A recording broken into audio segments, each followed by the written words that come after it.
Imagínate esta escena. Imagínate que llegas a la iglesia y está todo el mundo allí aglomerado y están todos rodeando a una pareja que tú sabes que ella está embarazada y todos están celebrando y dando gritos de júbilo porque resulta que el médico les acaba de decir que todo está muy bien y que gracias a Dios ya saben cuál es el sexo de la criatura y resulta que va a ser un niño. Tú tratas ahí en lo que puedes y te metes lo más que puedas hacia adelante para hacer a un lado a la gente que está aglomerada ahí en ese grupo y de bien metiche tú dices, mira, y finalmente, ¿qué nombre le van a poner al niño?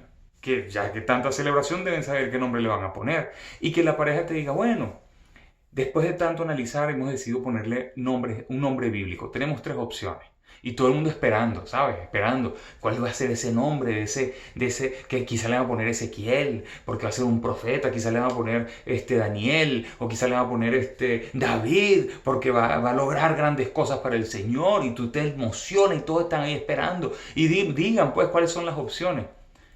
Y que te digan, bueno, tenemos tres opciones: Belcebú, Lucifer o Herodes.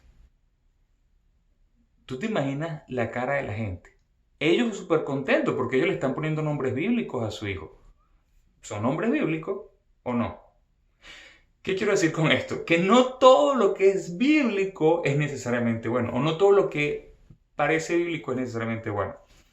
Me he dado cuenta, muchas de las personas que me han contactado en estos años se encuentran en la misma situación en la que estaba yo, comprendiendo conceptos bíblicos que porque estaban en la Biblia yo pensaba que era así y yo pensaba que eran buenos.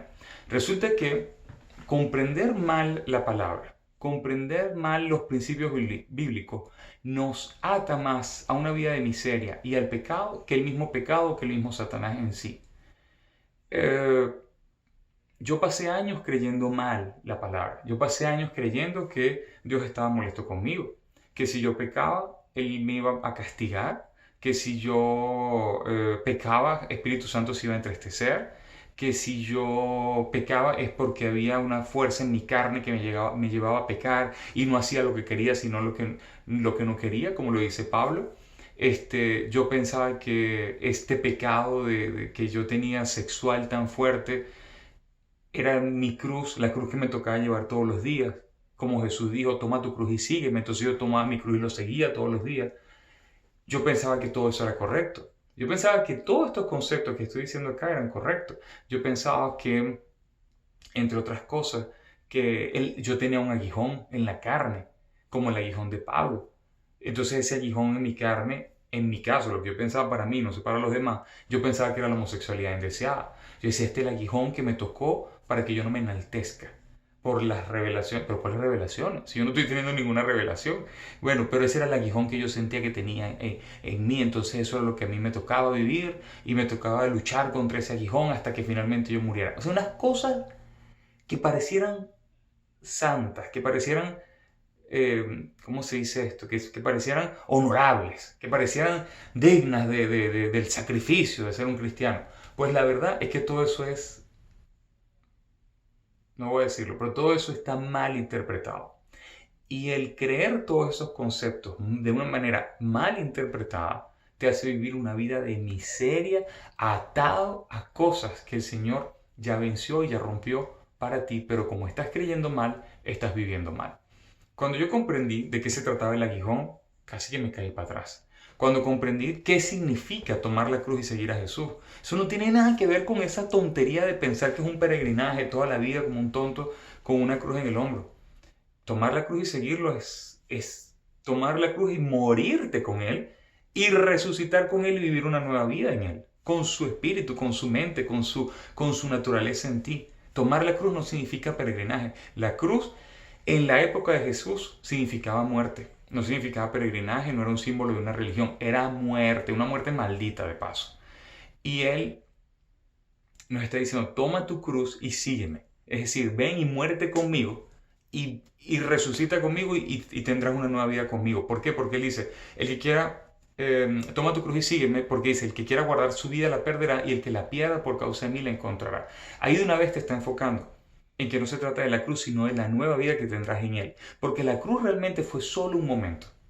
Y muchos cristianos pasamos la vida enfocados en la cruz, porque Él en la cruz hizo esto, y en la cruz hizo esto, y la cruz hizo esto. Y vivimos una vida solamente afectada por la cruz. Y la cruz realmente, la cruz no era el propósito de Jesús.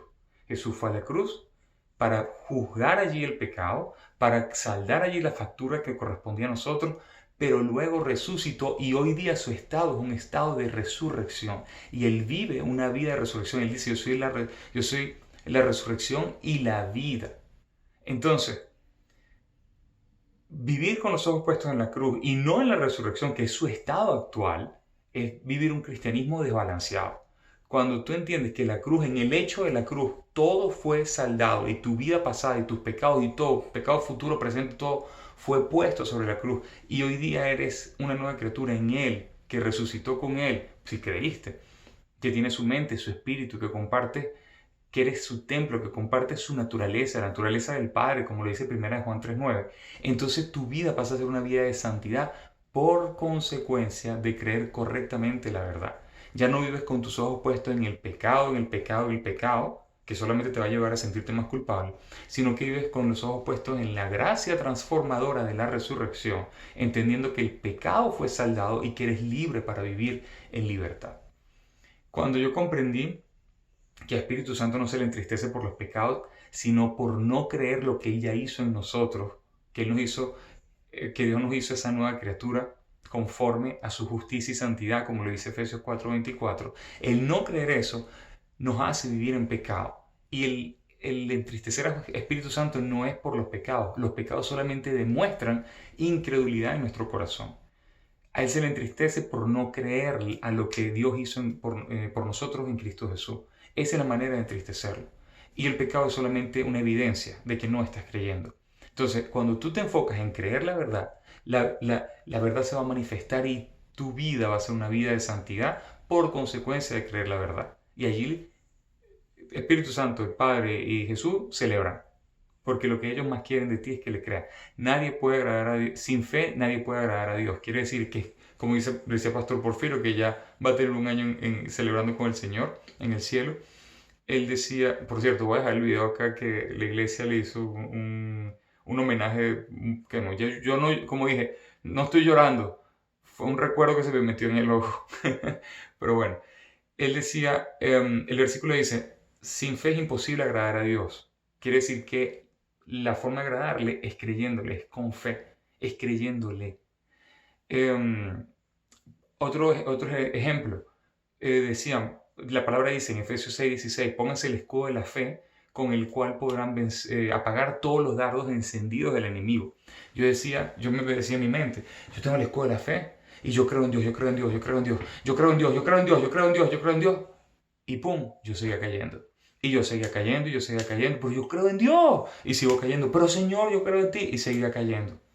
El creer, el comprender mal versículos o conceptos bíblicos era lo que me tenía más atado al pecado.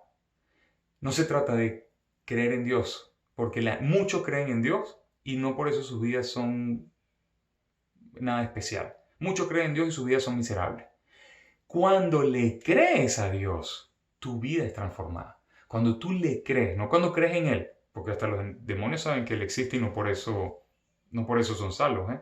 Pero cuando tú le crees a Él, crees lo que Él hizo por ti en la cruz y en la resurrección, crees lo que Él es, entonces allí sí estás protegido. Porque cuando tú entiendes que Jesús en la cruz te dejó como si nunca hubieses cometido un solo pecado, que en la resurrección te dio su naturaleza para que no vuelvas nunca a cometer lo que alguna vez cometiste. Cuando tú estás creyendo eso, cuando tú estás creyendo lo que Él hizo por ti, cuando le estás creyendo, te estás poniendo el escudo de la fe. Y el enemigo te puede lanzar dardos encendidos, diciéndote, acuérdate de tal cosa, esto es lo que te gusta, recuérdate de esto. Y tú dices, lo siento, pero Jesús en la cruz me dejó como si yo nunca hice nada de eso, así de que no sé de qué me estás hablando. Te callas y tú sigues con tu escudo, porque ese escudo de la fe en lo que Él hizo por ti apaga todos. Revisa el versículo. Todos, no dice algunos, dice todos los dardos encendidos del enemigo. Ya es hora de que nos aprovechemos de esto y dejemos de vivir un cristianismo de derrota y podamos vivir en la victoria de lo que Él ganó para nosotros. Ni siquiera en nuestra fuerza, es en sus fuerzas. Cuando tú mantienes el escudo de la fe y te llegan pensamientos de la carne, deseando hacer mal cualquier cosa, y tú dices, yo tengo la naturaleza de mi Padre, como lo dice 1 Juan 3:9, que si soy nacido de Él, tengo su simiente y no puedo pecar porque soy nacido de Él. Entonces, ese pensamiento de pecado de ti no viene, papá, te doy gracias. Ay, te doy gracias. Y sigues con tu escudo de la fe. Cuando tú le crees, cuando tú crees la palabra con la buena interpretación, desde la óptica de la salvación completa que comprende la cruz y la resurrección, y vives en el estado de resurrección, vas a vivir una vida de libertad. Y te vas a dar cuenta que mucho de lo que has sufrido, lo has sufrido por estar creyendo incorrectamente conceptos bíblicos o por estar creyendo incorrectamente algo bíblico. Entonces, no todo lo bíblico es bueno. Si está mal interpretado, si está mal fundamentado, si no tiene un buen concepto, vas a sufrir o vas a continuar sufriendo. Mucho de lo que les comparto, yo les sé que ya les he hablado del libro, pero realmente, por lo menos en el capítulo 4 específicamente, hablo de todo lo que les estoy compartiendo acá. Yo ahí desenredo versículos bíblicos que me hicieron mucho daño, como los que les estoy hablando acá, los que les hablé acá, que me hicieron mucho daño porque los creí mal, porque creí mal la Biblia, porque tomé cosas bíblicas de una mala manera, porque así me lo enseñaron en la iglesia, porque nunca tuve el interés de verlo diferente, porque pensé que así eran las cosas, porque pensé que la vida cristiana era una vida de sufrimiento. Y sí, tendremos sufrimiento, pero no es una vida de sufrimiento, es una vida de abundancia, es una vida de victoria, no en mis fuerzas, en las de Él.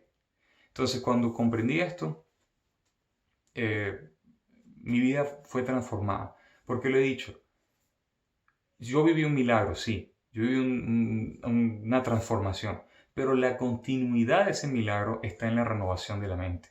Sin renovación de la mente yo hubiese vuelto para atrás así.